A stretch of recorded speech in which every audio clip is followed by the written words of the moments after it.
So, ladies and gentlemen, with the time now at 12 more, an invasion force will look like at 3 o'clock. Now, Duke William himself is leading his horsemen. I can see him at the head of his convoy of soldiers, maybe a squadron-sized deployment of cavalry. Duke William himself carrying a club or a mace as his symbol of authority, as well as a crushing, powerful weapon to break skulls and crack through steel helmets. Behind him, the banner bearer, that huge papal banner, a smaller version of which you can buy for just £2 in the English Heritage Retail Marquee. So if you're looking to support the Norman Army, grab yourself a flag for just £2 in green and gold and white and show your support for Duke William. Here he comes, and I think the splendid sight with the sun glinting off the helmet deserves a round of applause.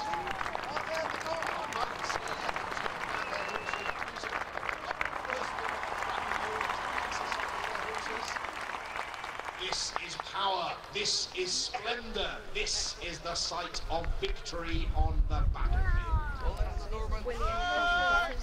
The huge traditional Norman kite shield protecting the rider's entire left side, even giving some protection to the horse as well. Some of our riders choosing to sling them behind their backs, most carrying them on their bridle arms. If you are a rider, think about that. The weight of that wooden shield hanging off your bridle arm, the arm which you use to control the reins of the horse, does affect your weight at 3 o'clock. If William wants to threaten the right flank of the English army, he can do so with his horses. If suddenly he wants to move to the right flank, he can gallop his horses at speed. Horsemen can move fast and be a really flexible weapon that can appear anywhere on the battlefield. It's unlikely that a cavalry masses in the swirling melee, he's going to be at the mercy of the enemy. So he's got to stay in the saddle. Plus, if you are couching your lance and you're delivering all that energy, all that weight of horse and rider in a lance point, when you thrust home into somebody, you don't want to go sliding out the back of the saddle. So these huge, high pommeled and cantled saddles are military saddles designed to absorb the impact of a cavalry charge when you smash home against the enemy. Many of the riders with small pennants and guidons fluttering from their spears. You'll notice there's no uniformity. A rider wears what he is given or what he can afford to purchase. He can paint whatever design he wants on his shield. The heraldry that we know of later medieval, the high medieval period, has yet to come. So any rider can have any colour on his big kite shield.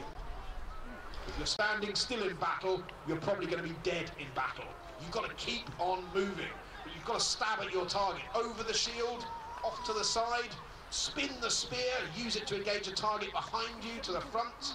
You have to be highly skilled. And these knights will train every single day with their horses, with their weapons, wearing their armour, so they're used to the weight and they know exactly what they do in battle. They're not a huge mob of horsemen who gallop around aimlessly. They ride knee to knee so that the charge, when delivered against the enemy, achieves maximum shock effect.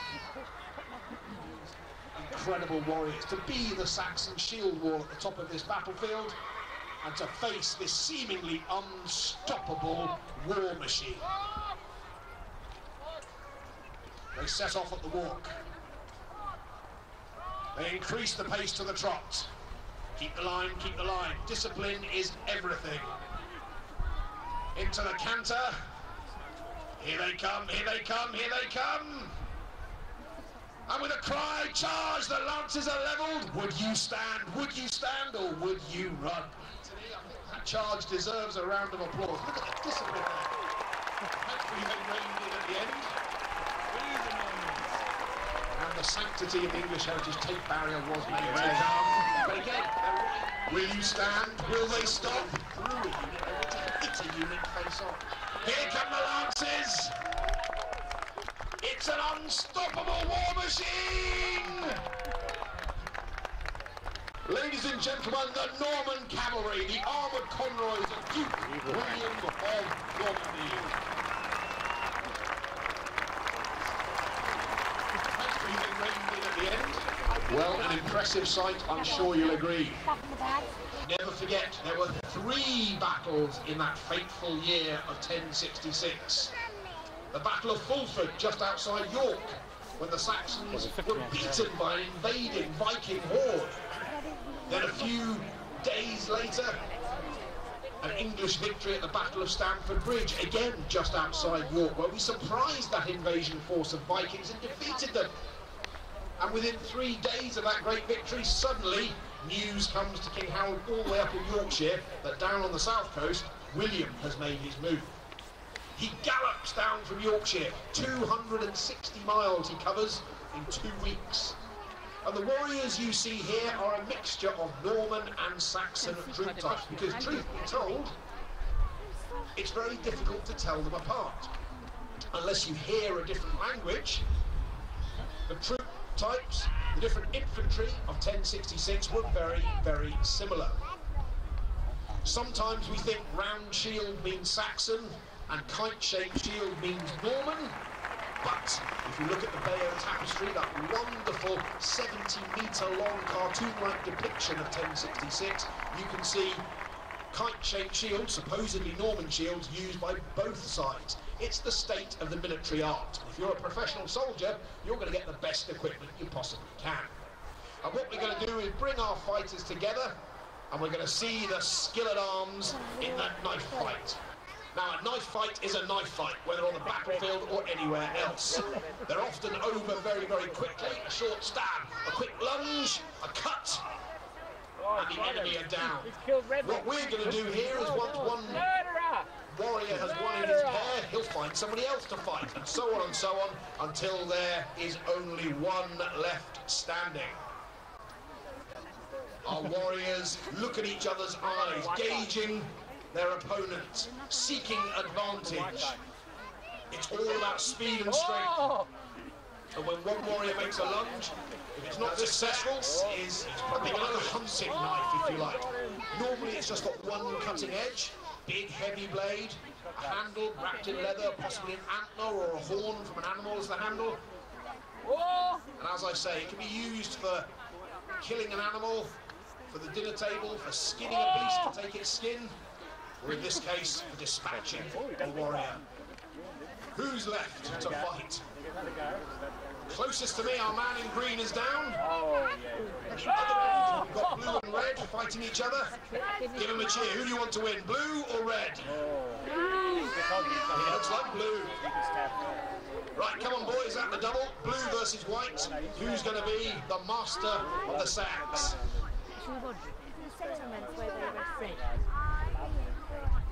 Blue versus white. Call them out. Is it going to be white? White. White. Or blue? White. Blue. White. Fainting. Dodging. White. Go white. Who's pushing forward? Is it too fast? Is it too much? It's a blue is the master of the sacks. Well, because our warriors do get to stand up and live to fight another day, I call upon the dead to arise. A round of applause for the vanquished. And what is the next weapon? The next most common weapon on the battlefield of Hastings? I would say probably the spear. The spear, I would have one. Again, is a useful weapon. If you've got untrained farmers, people who aren't professional soldiers, firstly, they're likely to have a spear when you're going out hunting wild boar. And if you're untrained, well, again, standing rank upon rank, shoulder to shoulder with your mates and keeping the enemy about 5 foot length, that's ideal for untrained troops. But it does take skill, probably more skill to fight a man than it does to bring down a wild pig. And here the shield is crucial. Just 2 pairs of warriors left. Some of our warriors might fight shieldless with 2 hands on the spear. Most would have 1 hand on shield, 1 hand on spear. They could lunge underarm, they could stab overarm, and you'll see different techniques in use. Oh, he's got him! Clashing with shield. Notice the big metal boss in the centre of the shield. That's where your hand is. You want the best protection there. The rest of the shield made of wood. One man is down, red is down. Ladies and gentlemen, we have a champion of the spear.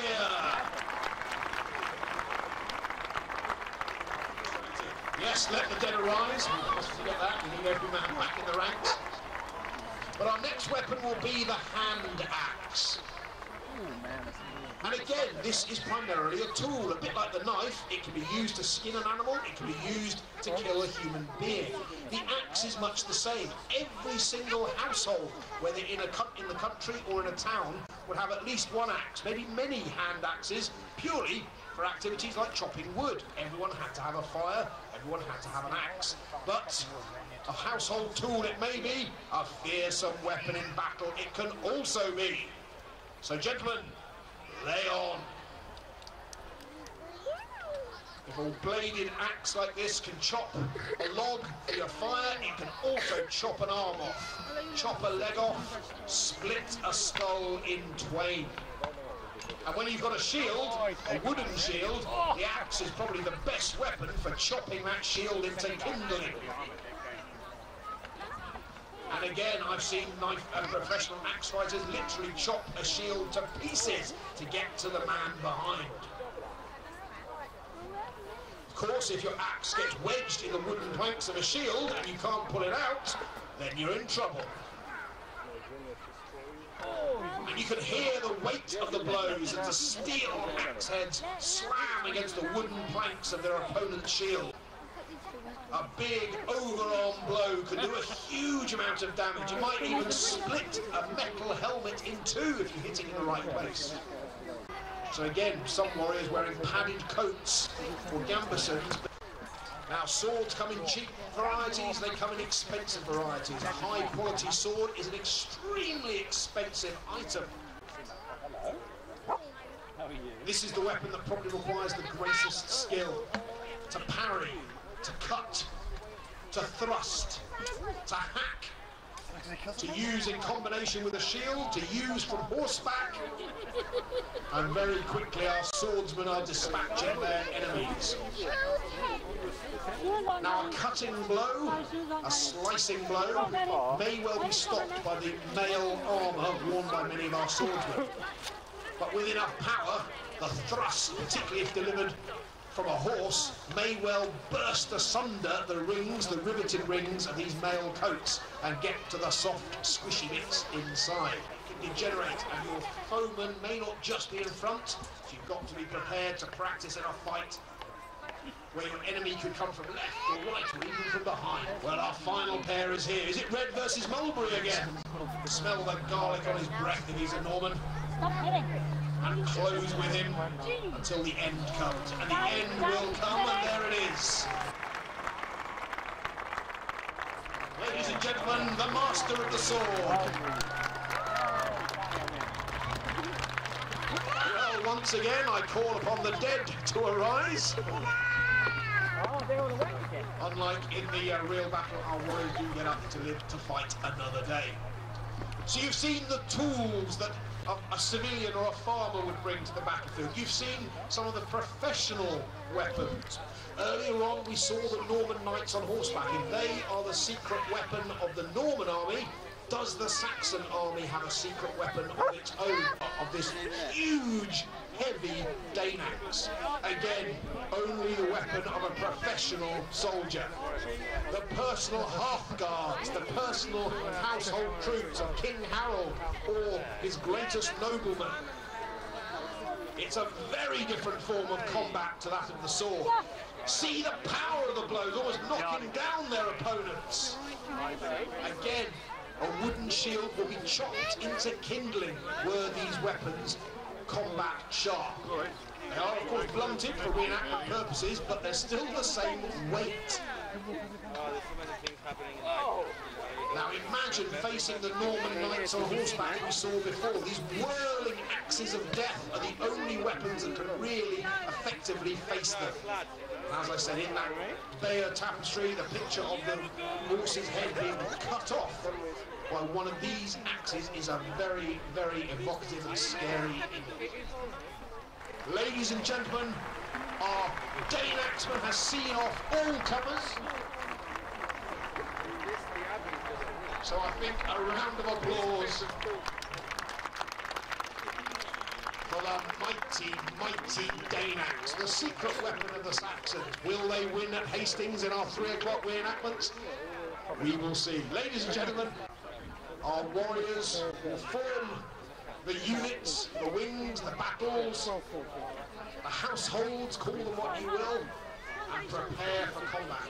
And don't forget, this is just a small taste of our battle reenactment at 3 o'clock. We will have even more warriors for you at 3 o'clock, and the horses will be back too. So imagine this, if you will, as, I don't know, a Viking warband raiding the Saxon shore. Maybe 2 different noblemen having an argument and sending their personal troops to settle it. Maybe it's a skirmish before or after the Battle of Hastings. We have these grand set-piece battles, and they're not the only fighting. The Norman army was ravaging the Saxon coast, the Sussex Saxon coast, for several weeks before the Battle of Hastings, and no doubt Saxon villagers and townsfolk would have tried to fight off the Normans, so skirmishes would have taken place in the towns and villages all around battle. And of course the fighting continued for several years. Not everyone was willing to accept William the Conqueror as William I of England. So we have 2 shield walls, one on the east, one on the west. For the sake of argument, we'll call the one closest to the Norman living history camp Norman, and we'll call the one closest to the Saxon living history encampment Saxon. As I say, kite shields, we think of them as Norman, but they'd have been used on either side. Ground shield might well have been seen on either side.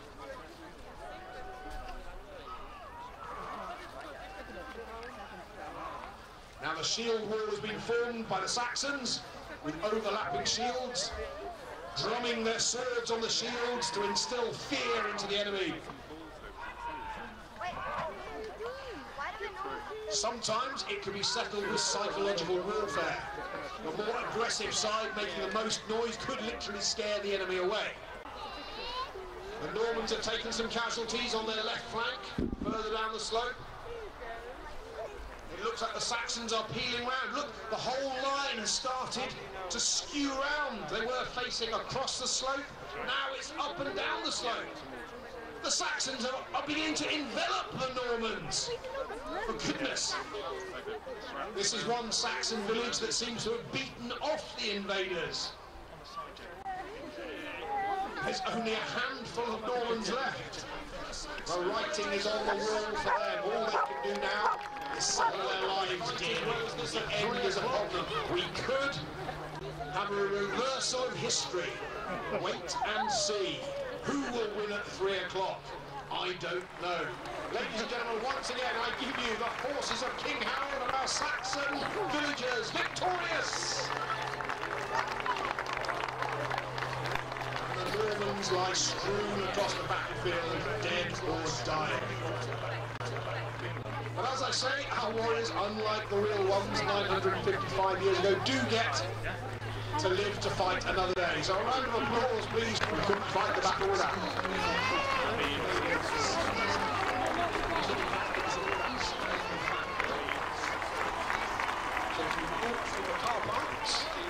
We've encountered the Norman encampment first.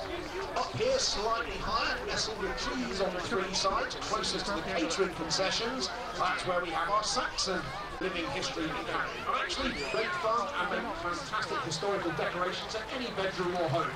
And just £2 each, why not hedge your bets and buy them both?